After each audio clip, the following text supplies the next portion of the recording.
Ondas de Impacto. Onde o silêncio fala, nós ouvimos. Bem-vindos ao Ondas de Impacto, o podcast onde o silêncio fala e nós ouvimos. Neste espaço promovido pela APEXA, a Associação de Apoio à Pessoa Excepcional do Algarve, exploramos os desafios e soluções que impactam a inclusão social em diferentes áreas. A cada episódio recebemos especialistas que partilham o seu conhecimento sobre temas como mobilidade, educação, empregabilidade e outros mais. Juntos refletimos sobre como podemos construir uma sociedade mais inclusiva e acessível para todos. Ser cuidador é um ato de amor, mas quem cuida também precisa de apoio. O projeto WeCare da APEXA está aqui para ajudar.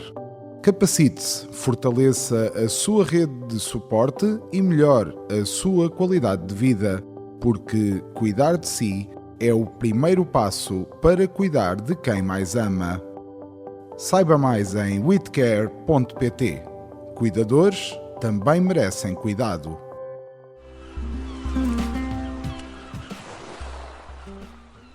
Ora bem, neste podcast Ondas de Impacto, que é assim que se chama, conversamos hoje com o professor Dr. Américo Mateus. É professor associado do Instituto Superior Manuel Teixeira Gomes e o resto vai-me contar o professor, porque deve ter para aí uma data de coisas para me dizer acerca daquilo que faz.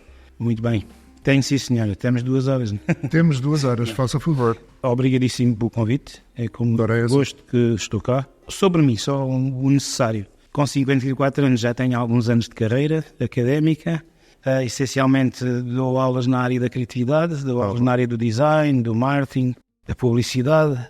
Estou neste momento como diretor de mestrados de design e economia circular, sustentabilidade, portanto um bocadinho mais virado para as questões da transição verde e dos problemas sociais complexos. Em termos de investigação, não só dirigir alguns centros de investigação, mas mais importante é projetos europeus na área de soluções baseadas na natureza e na área dos biodesigns e do biomaterial. O que significa, portanto, são tudo áreas onde estamos a falar da nossa contribuição enquanto criativos, enquanto pessoas, enquanto seres humanos, para a transição verde enquanto desígnio europeu e mundial, portanto, para a sustentabilidade e para a circularidade. Portanto, é mais aí que me vejo neste momento, muito mais do que a formação em gestão ou na área do marketing. Portanto, neste momento é mesmo um foco muito grande nas questões humanas e da natureza.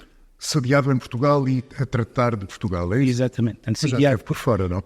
Dou aulas fora. Portanto, estou sediado em Portimão neste momento. Portanto, eu sou nascido em Lagos e depois vivi 30 anos em Lisboa com a minha atividade académica e profissional.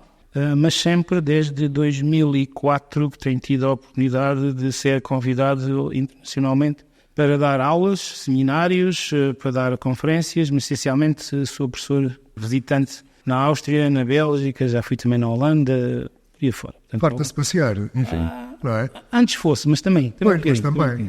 Mas basicamente neste momento absolutamente sediado em Portimão, no ISMAT, Instituto Manuel Teixeira Gomes, Instituto Superior Manuel Teixeira Gomes, e muito orientado, como disse, para os projetos de investigação que neste momento são um foco, para além dos cursos de design de comunicação e de mestrado de design de comunicação. Muito bem, neste Ondas de Impacto vamos querer falar acerca de mobilidade, que eu creio que é algo que lhe diz muito. Muito bem. Professor, como é que descreveria o estado atual do planeamento urbano no Algarve em termos de inclusão e acessibilidade?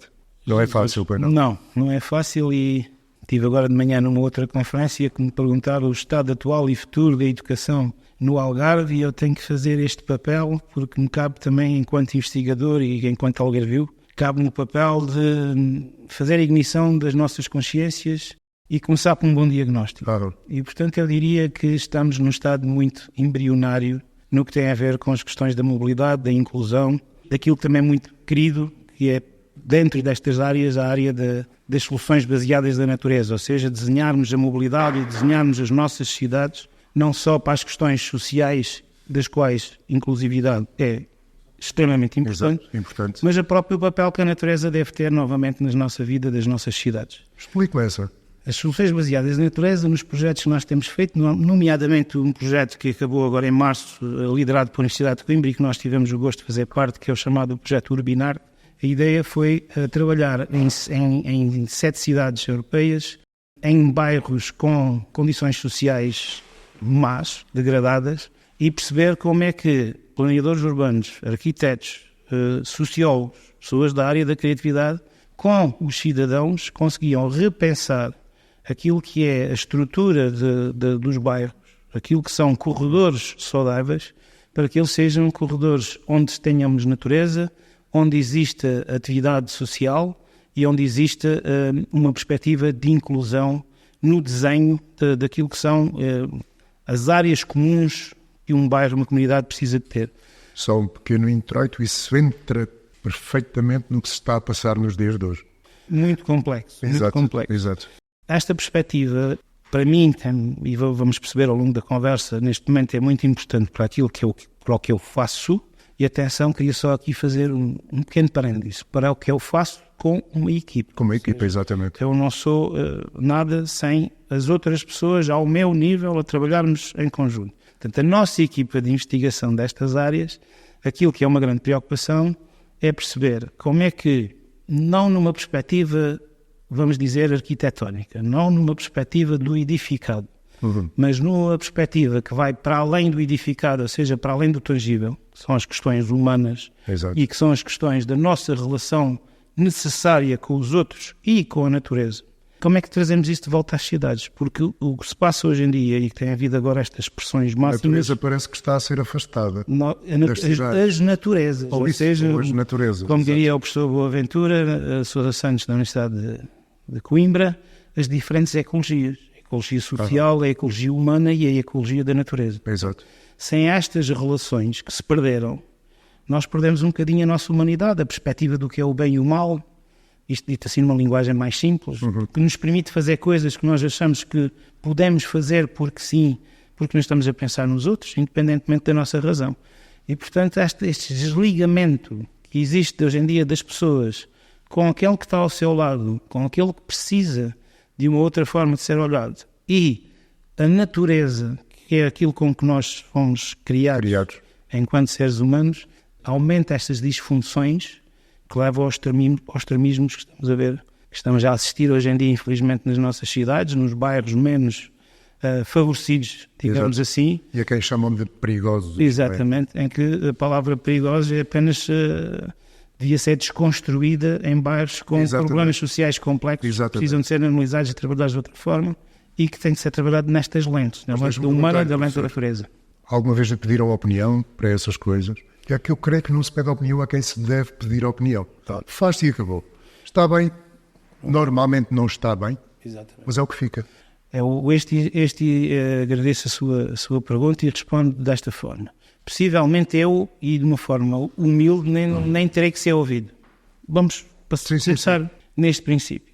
Mas a diferença muito grande dos projetos, como estes projetos onde nós intervimos em 7 cidades, sem que em Portugal foi no Porto, no bairro, nas comunidades difíceis da Campanhã, no bairro do Cerco, agora podem faltar aqui uns nomes e eu não quero estar a ser... Mas bairros complicados. Eu cresci um bocadinho no Porto, mas já não me lembro do nome desses bairros. São bairros complicados. Sim. A questão é a possibilidade de ter sido feito um projeto com vários especialistas europeus de várias áreas, que o trabalho foi todo feito com os cidadãos, ou seja, de forma colaborativa e participativa desde o início, gerou uma solução que está neste momento implementada, um corredor saudável que está neste momento implementado na área de intervenção, que é vivido pelas pessoas, que é usado pelas pessoas, que tem um sentimento de que eles participaram no desenho e na construção daquelas soluções. É a coisa mais importante do que eles sentirem-se parte de... E isso é um corredor que aproximou as pessoas, não as separou. É um corredor que, ao analisar a utilização das pessoas para as suas necessidades diárias daquele espaço, isto muito para os nossos colegas do projeto do Porto, do Biopolis e também da Universidade de Coimbra e muitos especialistas na área das ciências sociais, foi possível fazer um diagnóstico e, conversando com os cidadãos, perceber o que é que aquilo devia ser. O que é certo é que aquele resultado final inclui a natureza, trouxe a natureza de volta para aquela área urbana. Aquelas zonas. E trouxe a perspectiva da inclusividade. Neste momento, pessoas com maior ou menor mobilidade utilizam o corredor que não podiam utilizar antigamente porque tinham barreiras urbanas, barreiras da própria natureza, foi reestruturada e hoje em dia a alegria dos nossos colegas do Porto é de ir para lá e ver aquilo ser utilizado por um número enorme de gente que antes não ia, até por uma lógica de segurança, não no sentido que hoje em dia se está a assistir nas comunidades que temos visto nos últimos dias, mas no sentido de, por exemplo, a não iluminação não cria segurança de uma criança vir por um caminho mais perto para casa. Portanto, é nessa perspectiva que, respondendo ao que me perguntou, que eu não me esqueço, que não é a questão do professor Américo, ou do Américo, ou do Joaquim, a questão é de procurarmos o melhor que há no conhecimento nas cidades, nos territórios, nos países, e trazê-los para o desenvolvimento das nossas cidades de uma forma humilde, ou seja, que quem tem o poder de fazer as coisas, quem tem acesso às linhas de financiamento, se calhar pensar que não é eles que sabem o que é melhor para as cidades, serão os próprios cidadãos. E é preciso os conhecimentos, as áreas, os expertises daquelas pessoas que estão preparadas para trabalhar com os cidadãos a todos os seus níveis, e nós no projeto do Porto foi muito bonito em termos de inclusividade, porque tivemos toda a representatividade das diferentes formas de não inclusão e conseguimos ouvi-los a todos e ter a opinião de todos para podermos, para as equipas e depois técnicas do projeto e da Câmara Municipal do Porto, poderem executar um projeto com base no que ouviram das pessoas. Portanto, não é ouvir o professor Américo, é pensar e utilizar aquilo que há de melhor nesta relação que a academia, que a investigação tem que ter com a realidade e com as cidades e com os bairros e utilizá-lo. Não é achar que nós é que fomos os eleitos, nós sabemos todos, e interessa é fazer aqui no bairro, interessa é ali construir 3 paragens de autocarro e isso resolve um problema. Possivelmente não resolve problema nenhum, só resolve um meio problema de não apanhar chuva enquanto se para o autocarro, mas resolve todos os outros que eles nem identificam. Aquilo que acabou de dizer entra perfeitamente na próxima pergunta que eu tinha para si. Que desafios principais identifica, especialmente para as pessoas com mobilidade reduzida? Porque eu creio que há erros demais por aí. Muitos erros, e eu diria que o principal erro nem começa nas questões tangíveis ou materiais, portanto, nos obstáculos. Esses são claríssimos. Começam na incapacidade de perceber o problema do ponto de vista da pessoa que tem essa incapacidade. Porque é uma coisa nós acharmos que, isto só precisa ter aqui uma coisinha para a cadeira de rodas, mas sem sequer percebermos se o problema é a passagem da cadeira de rodas. Exato. Ou é a pessoa sentir-se confortável a ir sozinha, ou se é a pessoa sentir que tem que fazer isto numa perspectiva com outros, em grupo ou em comunidade, e tudo isso influencia diferentemente aquilo que vai ser a solução e o projeto. Portanto, a incapacidade e os obstáculos não estão, na minha opinião, os maiores obstáculos não estão nas evidências físicas e tangíveis, aquilo que são obstáculos à mobilidade inclusiva, estão na incapacidade de ouvir o outro, de ouvir o que tem a diminuição e perceber o que é que na perspectiva poderia fazer sentido. E isso não acontece, não. Ninguém nos pergunta nada, faz-se e acabou. Muito nem que se faça uma rampa assim, que ninguém sobe cadeira nenhuma, sobe uma coisa dessa. Exatamente. Portanto, eu creio que há leis, que há uma lei qualquer para 6 graus ou coisa parecida. Por favor, nós vemos aí pela cidade rampas que até para nós que andamos é mais fácil ir pela escadinha a seguir. Certo. Não só as soluções e depois são mal implementadas, mas como digo, aquilo que me aflige mais é não se pensar a estrutura das cidades de raiz, com capacidade e visão e ao conhecimento do dia de hoje, à luz do conhecimento do dia de hoje. O que me diz, e bem, é uma regra, é uma fórmula que existe estudada relativamente à inclinação. Exato. De cor nem sei qual será a inclinação. Mas para mim o mais importante é perceber ao dia de hoje, à luz do que se faz hoje. E é aqui que nós temos que perceber e temos que realmente mudar a nossa perspectiva do que é isto de estar na Europa.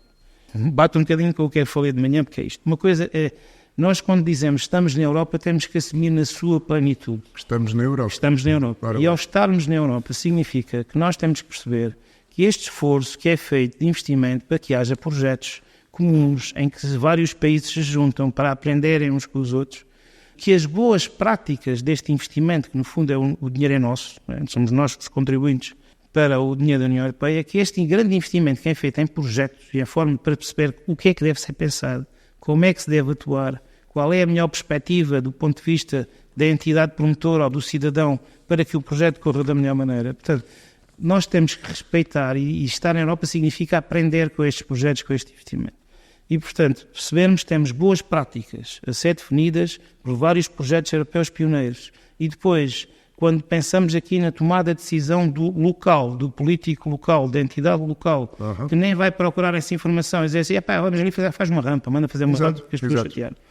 É isto que não é, isto é não perceber o que é estar na Europa e não tirar partido do que é estar na Europa. No fundo, na área que eu estou, que defendo, é esta capacidade de gerar conhecimento, de criar guias de trabalho a partir desse conhecimento que é gerado, que devem ser disseminadas e usadas. Portanto, os projetos que foram feitos, que têm boas práticas, não é para ficar na gaveta, é para qualquer município que vá trabalhar ao nível dessa, por exemplo, da intervenção no espaço urbano, a nível da mobilidade para a inclusão, vá procurar o que é que foi bem feito, vá replicar o processo que foi feito. E aí o professor está a mandar a coisa para cima daquilo que eu acho que deve ser o município.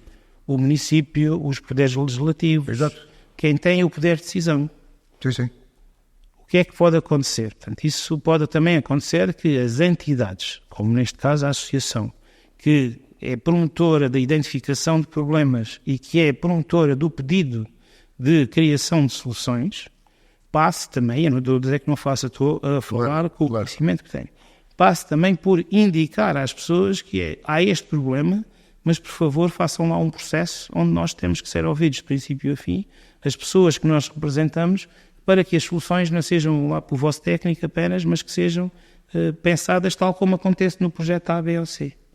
Portanto, eu acho que esta capacidade que nós precisamos ter de olhar para o que está a ser produzido e aquilo que está a ser, repara, no projeto que nós tivemos, implementamos isto em 4+3, portanto 7 cidades, não me enganei, e essa implementação gerou manuais, guias de trabalho. Portanto, eu sou coautor de um, os outros colegas são coautores de outros.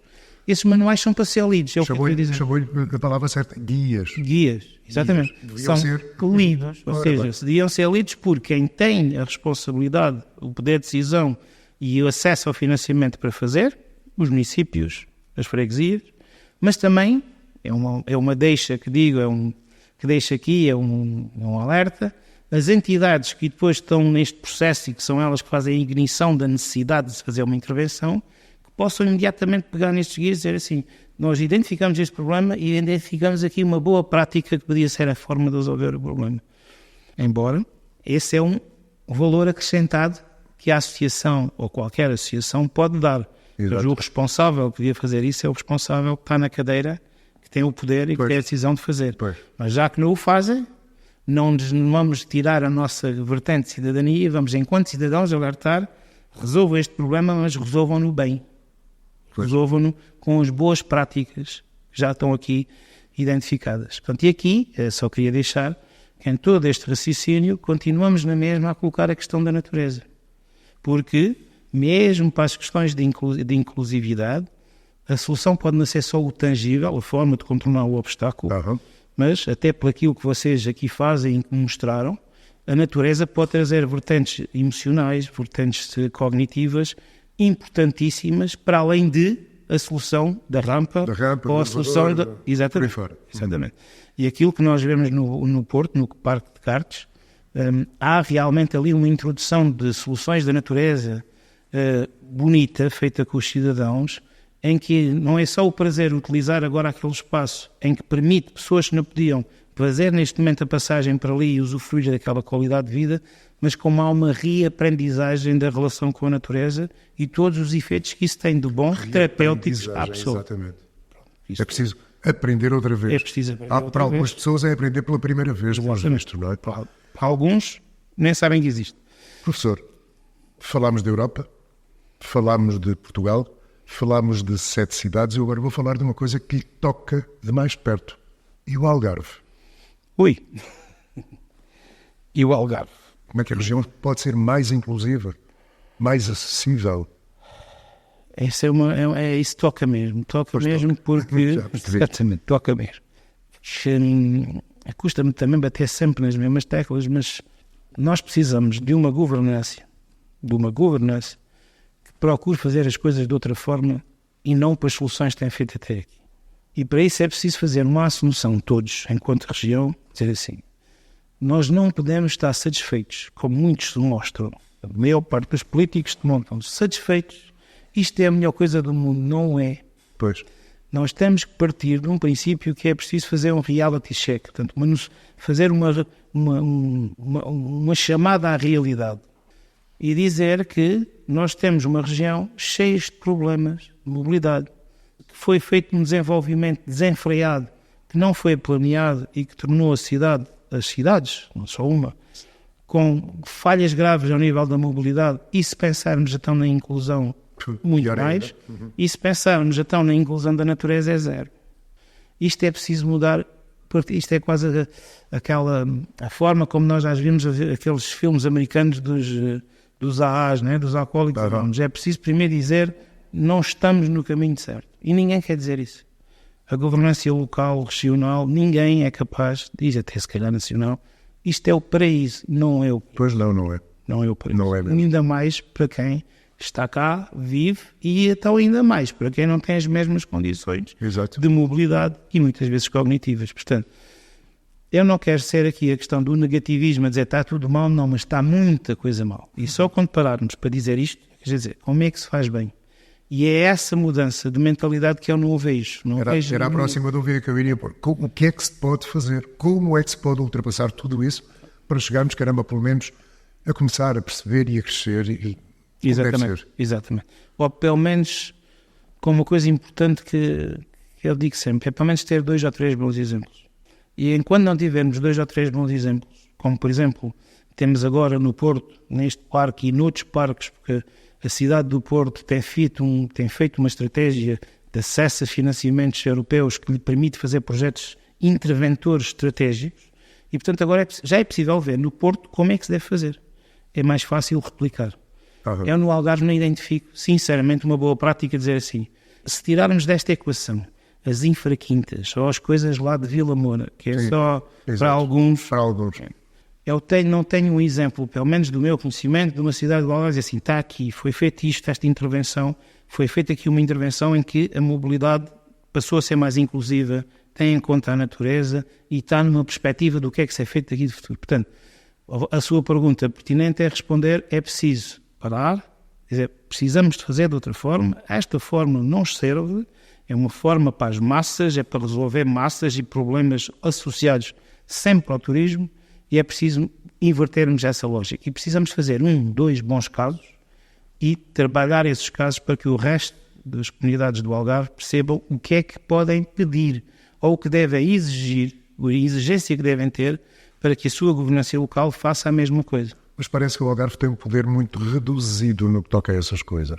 Por exemplo, há poucos dias ouvimos uma notícia que nos dizia que em Lisboa e no Porto vão ser construídos complexos para acolher imigrantes ilegais, por aí fora. E o Algarve? Isto é quase uma porta de entrada de um monte deles. Certo. Mas para o Algarve, no Algarve, nada acontece. Vamos ver. A minha perspectiva sobre isso...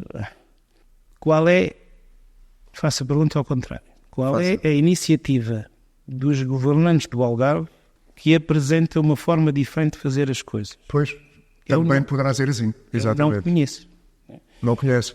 Não conheço, mas eu não tenho que conhecer tudo. Mas eu não conheço alguém que diga assim, parou, nós precisamos de ajuda porque queremos fazer uma regeneração urbana deste e deste bairro, mas com princípios de inclusão, de mobilidade e de natureza. Até naquilo que é a grande questão do Algarve, que é o turismo. Onde? O turismo inclusivo seria necessário. Certo. Não é? E tudo o que isso traz. Parece que pouco se faz disso, a não ser em Vila Moura. Exatamente. Sei que há aí alguns movimentos, que algumas coisas já aconteceram. Mas o que eu falo é a nível de governança, quando é que alguém apresentou e diz, é por aqui que nós queremos ir, precisamos de apoio, qual é a linha de financiamento, para irmos buscar estes valores para poder fazer isto. Eu não tenho conhecimento. Não há conhecimento. Também não tenho conhecimento de tudo. Porque eu também não tenho conhecimento. Mas teria, certamente teria se acontecesse. Exatamente. Também não tenho conhecimento de cidades que digam assim, excetuando Lolé. Lolé já tem 2 ou 3 projetos europeus dentro desta lógica, quer das soluções baseadas na natureza, quer nas soluções da sustentabilidade e da circularidade. Aí está coisas a acontecer. Portanto, a verdade seja posta e reposta, está a acontecer. Esperemos que eles possam ser exemplos para serem para o resto de Algarve, pelo menos, não é? Agora, não conheço qualquer outro município que diga, não senhora, nós queremos aceder aos projetos europeus destas áreas, porque será que é porque não é tão sexy, apelativo, quando se depois pede votos? Não sei. Pois não conheço quem diga. É uma pergunta. Nós queremos ir por aqui, é por aqui que nós vamos fazer um projeto, vamos candidatar, isto. Não vejo esse caminho a ser trilhado e a ser dito e expresso. Possivelmente, como disse, porque pode haver a percepção, existir a percepção, que este discurso não é tão apelativo a votos e a manutenção política. Como disse o professor, não é tão sexy. Pronto, possivelmente dá poucos votos. O termo certo. Dá poucos votos. Exato. Pronto. Mas o que é certo é que, portanto, porque é que Lisboa e Porto, se calhar Porto então eu tenho este conhecimento, Porto, aliás, nós somos um projeto no meio de tantos que foram feitos no Porto, o que eu participei, não é meu, o que eu participei, o que é ouvido da governança do Porto foi dizer assim, nós aprendemos com este projeto, mais do que o corredor que está lá e que é utilizado e que para nós é uma energia ver o parque a ser utilizado num sítio difícil como não era, mas aprendemos que vale a pena fazer as coisas com os cidadãos e estão a replicar e replicam essas coisas, portanto, possivelmente, por isso é que eles têm mais projetos para fazer e aparecem com mais propostas e depois são anunciadas as soluções. Agora daqui, se a gente só fala do turismo e precisamos de mais milhões para isto e para aquilo e mais 50 resorts e mais 10 resorts que nos vão trazer o MTI. Pronto, enquanto isto estiver afastado do discurso político, também acho que dificilmente alguém de nível nacional diz, agora tem que fazer assim. E isto desencaba com mais uma percepção que eu tenho de assistir a vários discursos, que é, apresenta-se como grande feito ir buscar linhas de investimento para o Algarve ou de financiamento para o Algarve relativamente à transição verde, mas depois não se agita, não se desafia a sociedade civil a ir utilizar esses recursos. Portanto, não chega a ir buscar 300 milhões para a transição verde à Europa. E que haja 300 milhões, e que esses 300 milhões não sejam só para a Câmara Municipal A ou B fazer alguma coisa parecida ao verde, mas sim para as comunidades, para os bairros e para as pessoas utilizarem e fazer alguma coisa, mas para isso é preciso agitar, porque as pessoas também desconhecem. Portanto, e isto aqui há um gap também. E há alguma falta de interesse das pessoas, não lhe parece? Porque se não há exemplos de participação, as pessoas também não veem para que é que serve a participação. Pois.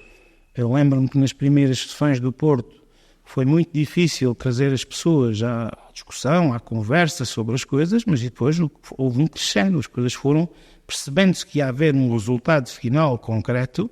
As pessoas vão aderindo. Embora, isto agora já é da minha vertente académica, é claro que a cultura de participação dos cidadãos é muito maior no centro e norte da Europa do que no sul. Mas também a verdade do projeto é que, a partir do momento que se levou a cultura de participação de uma forma objetiva, ou seja, vai nascer um corredor com base na vossa participação, ela foi possível. Portanto, é sinal que é possível mudar esta falta de cultura de participação que os povos do Sul, nomeadamente os nossos, têm. Porquê? Muito simples, porque nós aqui estamos habituados a ser chamados para orçamentos participativos, e depois é para ideias de 15 e 20 mil euros, é isto que é o orçamento participativo. Nada contra, mas isso é uma gota d'água. Ou são chamados, como na cidade onde eu vivo, a participar em workshops de uma coisa chamada o Plano Estratégico de Mobilidade, e o workshop do Plano Estratégico de Mobilidade foi, isto vai ser assim, o que é que acham? Isto não tem participação, isto está aqui, digam o que podem achar ou calem-se por exemplo. Pronto, isto não é participação. Pois não. Podem pintar o que quiserem. Participação é chegar de início ao pé das pessoas e dizer, nós temos aqui um desígnio, temos um objetivo, queremos resolver. O que é que vocês sentem? O que é que lhes faz falta? Qual é o diagnóstico? E é irmos ao local com as pessoas. É irmos, muito bem, é aqui que você transita, habita, é aqui que você precisa de mobilidade. Onde é que está o obstáculo? Onde é que está o que é que o inibe? O que é que falta? Pronto. E a partir daí começar a emergir um bom diagnóstico e depois emergir soluções com as pessoas. Mostrando às pessoas que, se calhar, já foi feito em França, se implementarmos aqui uma determinada solução, isto ficaria assim. O que é que acha? Isto é participação. Perguntar às pessoas, fizemos isto, o projeto vai ser assim, o que é que acham? É validação, não é participação. Dito isto... Raramente alguém responde a essa pergunta, o que é que acham? Achamos bem, em frente, sem se pensar sequer se está bem, se está mal, se não... Exatamente, se não se deu às pessoas os elementos para que eles tenham pensamento crítico e pensamento criativo sobre as coisas, muitas pessoas não são especialistas de soluções urbanas, não são especialistas de soluções da natureza. Tem que ser, digamos, tem que ser alimentado aquilo que é que nós damos e as ferramentas que damos aos cidadãos para que eles possam pensar, ok, se isto foi feito ali assim, o meu problema é parecido, porque é que não se faz uma adaptação daquilo? Porque eles também não vão dizer que faça-se assim, porque também não sabem. Claro. Mas poderão sempre dar opinião. Exatamente. E as opiniões são para ser ouvidas. E as ruas colhidas. A realidade das realidades é que a equipa projetista do Parque dos Cortes do Porto, é claro que a solução que lá está implementada e vivida pelas pessoas com tanta felicidade é muito partiu daquilo que foi observado e daquilo que foi dialogado com os cidadãos. Outro exemplo desse parque é o facto de um elemento de ruína a que as pessoas deram um valor cultural que ele possivelmente poderia não o ter na perspectiva de património, ficou lá, porque as pessoas valorizaram. Pois. A equipa técnica desunhou-se, como costuma dizer, para criar o que tinha a criar, deixando aquele elemento cultural que as pessoas identificaram. Dá-se de história que as pessoas conhecem. Ora, alguém que viesse de fazer um projeto e mandar aquilo tudo abaixo, e no fim apresentava, concordam com isto ou não, e as pessoas nem pensavam, já tinha abaixo. Já estava. Portanto, parte muito da forma como se fazem as coisas, a capacidade de um sítio, de uma comunidade, de uma região, de uma cidade, de uma região e depois de um país, reivindicar a capacitação técnica e financeira para a realização de um projeto com estas características. É daqui que tem que ser pedido e não é dado de cima, imposto de cima. Professor, se falarmos do Algarve, que é coisa que lhe toca, exatamente, e toca e nota-se nos seus olhos, que é coisa que toca com força. Exatamente. Então vamos fazer aqui um breve intervalo para lhe oferecer um bolinho destes. Sim, senhor. E um cafezinho destes. E para lhe falar de quem faz isto. Muito bem. Isto é um projeto da Apex, chama-se One Bin. É um projeto que promove a empregabilidade de pessoas com deficiência através de oficinas de desenvolvimento sustentável e criando produtos específicos enquanto fortalece a confiança de quem o faz, que fica a ter noção de que tem, de facto, algumas capacidades laborais. São eles que fazem esta coisa que aqui está e serve para a gente acalmar um bocadinho, porque já vamos voltar ao Algarve e o senhor vai abanar outra vez. Ok, vamos embora, vamos lá abanar. O que é que eu adoro o café. O café é muito bom, muito não é? saboroso. Eu ainda não o tomei porque para mim falta açúcar. Eu sou um viciado em açúcar, é uma desgraça. Não posso com diabetes. Mas está-lhe a saber bem. Muito bem. E ainda provavelmente mais daqui a bocadinho vamos mostrar-lhe onde se faz. Muito bem. Ainda mais porque são coisas que me dizem muito a capacitação das pessoas. E serem as pessoas a fazer as coisas. Exato. Independentemente, com ou sem, mais ou menos capacidade cognitiva ou física de o fazer. Claro que está de ver. De certeza. Vale a pena ver. Sou uma pessoa que acha que isso é para isso que cá estamos. Vamos fazer uma casinha, está bem, porque já estou a ficar com os olhos como os seus. Isto parece que esta coisa pega-se. Quando sentimos as coisas, elas pegam-se, não é? É sim. E neste momento, no que me toca a mim, eu estou a viver coisas que conhecia de longe e agora estou a conhecê-las de perto. E isso faz lágrimas nos olhos. Faz mesmo. Já sei que gostou do café, daqui a bocado vai gostar do bolinho, mas vamos lá. Vamos lá. Vamos falar de gente com alguma idade. No contexto do envelhecimento da população algarvia, considera que as nossas infraestruturas estão preparadas para garantir a mobilidade e o acesso universal? Já falámos um pouco disso, já abordámos um pouco esse assunto. Eu aí toca-me coisas pessoais, porque tenho os meus 2 pais vivos, com muitas dificuldades de locomoção, dependem da família. Então toca-lhe bem de perto. Toca-lhe bem de perto. Toca. E eu peço desculpa. Mas... Não faz mal. Não faz mal, pelo amor de Deus, com todo o gosto. A questão é assim, eu às vezes também preciso de colocar o chapéu do tempo. E quando eu digo colocar o chapéu do tempo é, embora mais jovem e pequenino, pensar há 20, há 30 anos atrás. Exato. E se eu pensar há 20 a 30 anos atrás, meu Deus, estamos muito melhores. Sim, claro. Isso é inevitável. Justiça seja feita. Exato. O tempo é o tempo. Há coisas que mesmo, mas falta de visão ou falta de estratégia, há coisas que a contaminação da evolução das sociedades, mesmo aos mais distraídos, pega. A contaminação pega. Portanto, sem dúvida que há coisas muito melhores. Acesso à saúde, por exemplo, que é uma mobilidade, nesta perspectiva do acesso a, eu vejo o acompanhamento que os meus pais hoje têm, eu diria que há 15, 20 anos atrás seria impossível. Não teriam. Certamente não teriam. Com as dificuldades, não teriam. Hoje tem. Portanto, há aqui um trabalho a nível regional. E felizmente, professor, têm filhos que olham por eles também, acredito eu. Exatamente. Que é coisa que não acontece a muita gente. Por isso é que eu digo, exatamente. Dentro dessa necessidade que eles têm de apoio, sempre tiveram familiares próximos e os filhos, com capacidade mínima de lhes dar conforto. Mas, há 20 anos, eles não teriam o acompanhamento que têm hoje. Exato. Verdade, seja reposta ou dita, realmente a nível, por exemplo, aqui da região do Algarve, alguma coisa tem sido bem feita na área da governança de saúde. Inclusive, posso dar o testemunho que não só o acesso em normalidade de acompanhamento, mas o acesso também em normalidade de doença extrema, ou o acesso à facilidade com que hoje se consegue que o serviço, por exemplo, por falta de mobilidade, vá à casa do meu pai fazer uma injeção semanal que ele precisa fazer por causa da esclerose múltipla, portanto, isso sem dúvida são ganhos. Sim, claro. Mas aquilo que disse toca no ponto, que é, há muitos idosos que não têm os filhos por perto. Exato. Foi uma das coisas boas ter voltado para o Algarve 30 anos depois. Agora, basta. Há muitos filhos que não o fazem e há quem nem não tenha sequer não família. Podem fazer, às vezes. Exato, porque lá a vida deles é noutro sítio. Na minha vida tive, graças a Deus, um desafio dentro do grupo lusófono para vir para o grupo lusófono de Portimão. São 15 km da minha terra, portanto 15 km dos meus pais. Portanto, tive esse desafio, poderia não ter. Claro.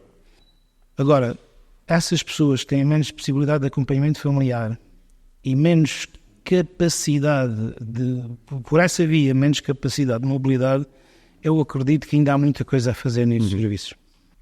Quer como oportunidade, inclusive, de negócios na área social, na área do terceiro setor económico, temos muito a desenvolver. Portanto, isto se calhar, termos uma empresa, uma startup que faz as viagens dos turistas para o aeroporto e dos aeroportos para os turistas é muito fácil, mas se calhar também não é complicado fazermos uma empresa privada que acabe por, a preços justos, conseguir fazer esses serviços a quem precisa, nomeadamente da idade. A questão é, porquê que não temos essa mentalidade? Porque é muito mais fácil fazer negócios no setor do turismo, que isto haja mais golfo ou menos golfo, há pessoas para ir buscar ao aeroporto. É? Sempre.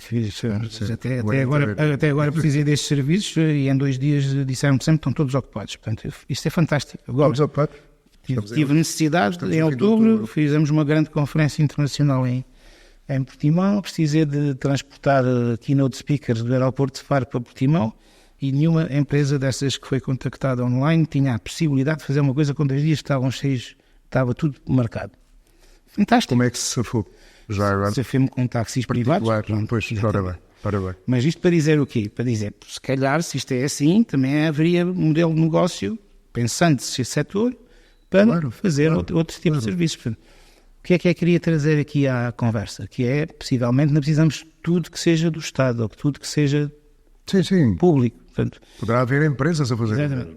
Eu vejo lá fora, sinceramente, dos sítios onde dou aulas e onde vejo até miúdos meus, em termos de alunos, a fazerem startups na área dos estatutos de setor, muitos, e ainda sinto isto cá.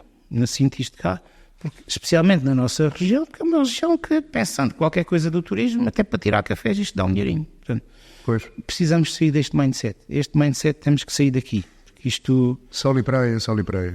É tão simples. Os dados já há dados suficientes para chamar a atenção das pessoas antes do problema grave, que as coisas estão a reduzir e vai haver, porque há mais destinos a emergir, há mais concorrência. Portanto, A gente tem que sair um bocadinho disto, que é tudo facilitismo, se fizermos à volta da monoindústria que temos aqui do Algarve. Portanto, isto parece estar distante da nossa conversa, mas não está. Portanto, é preciso que jovens empreendedores olhem para o terceiro setor, como se olha noutros países, como um setor de desenvolvimento de negócio económico, igualzinho como se faz. Privado. Exatamente. Isso é uma das coisas que faz falta cá e que há espaço para o fazer. Pronto.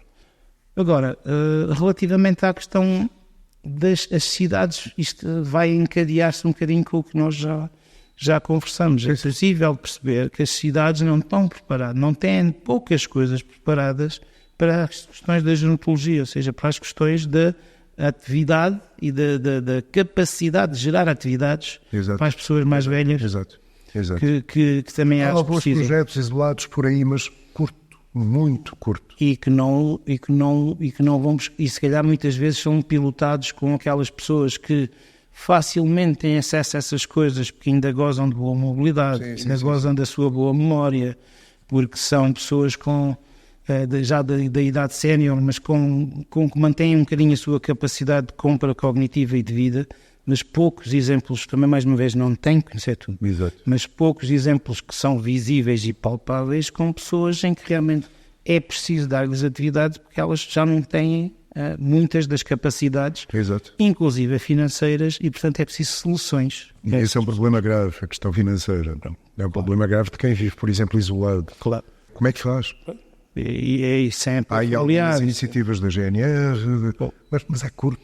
É preciso aí mais qualquer coisa também, e que são, admitindo, como já disse, percebo que há muito melhores condições que há anos atrás, mas temos que evoluir nesses pormenores, porque são por maiores, porque são pessoas que estão a ficar absolutamente fora de tudo o que está a acontecer, porque ninguém tem soluções que os incluam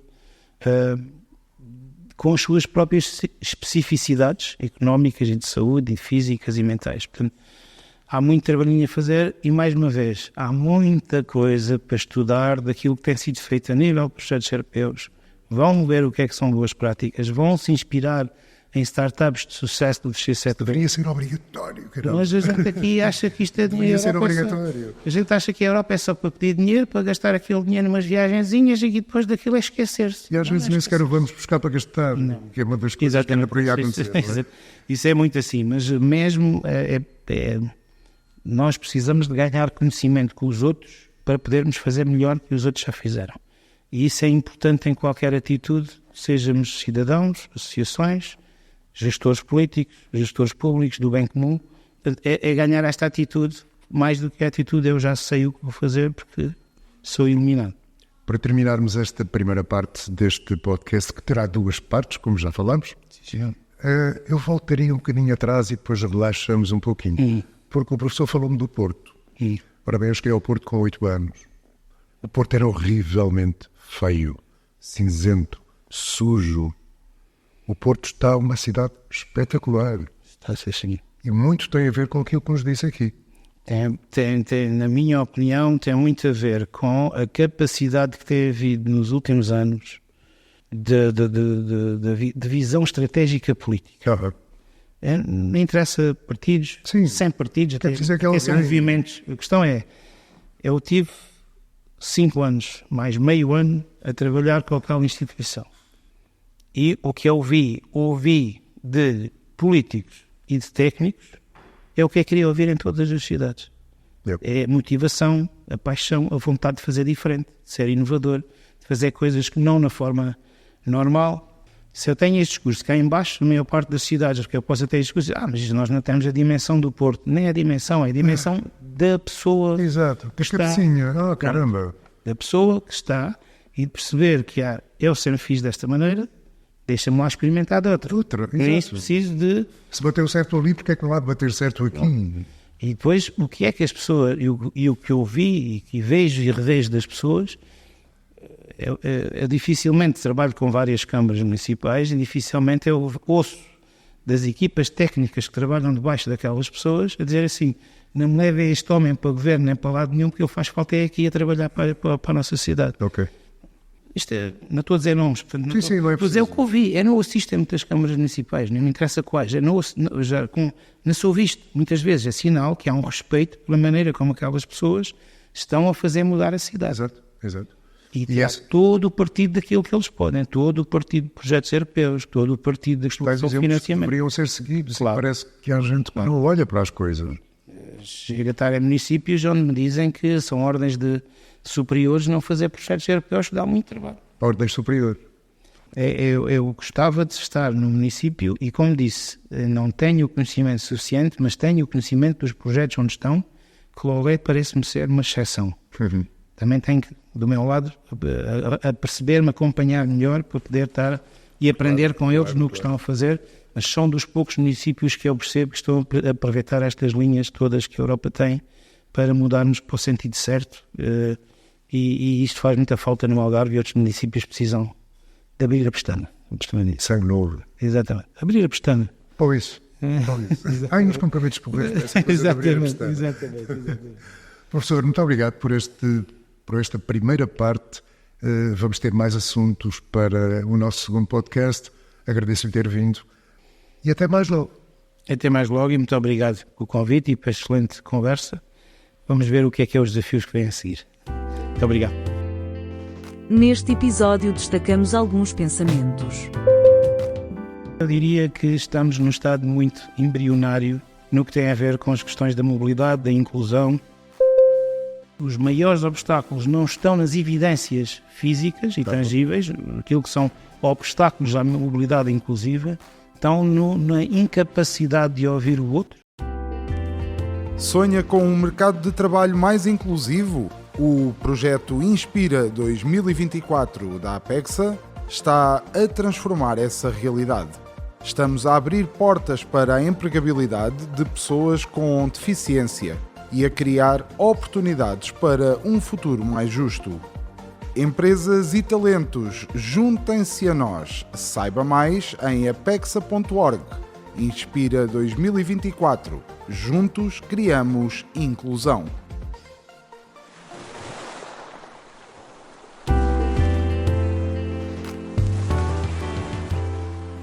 Ondas de impacto. Onde o silêncio fala, nós ouvimos.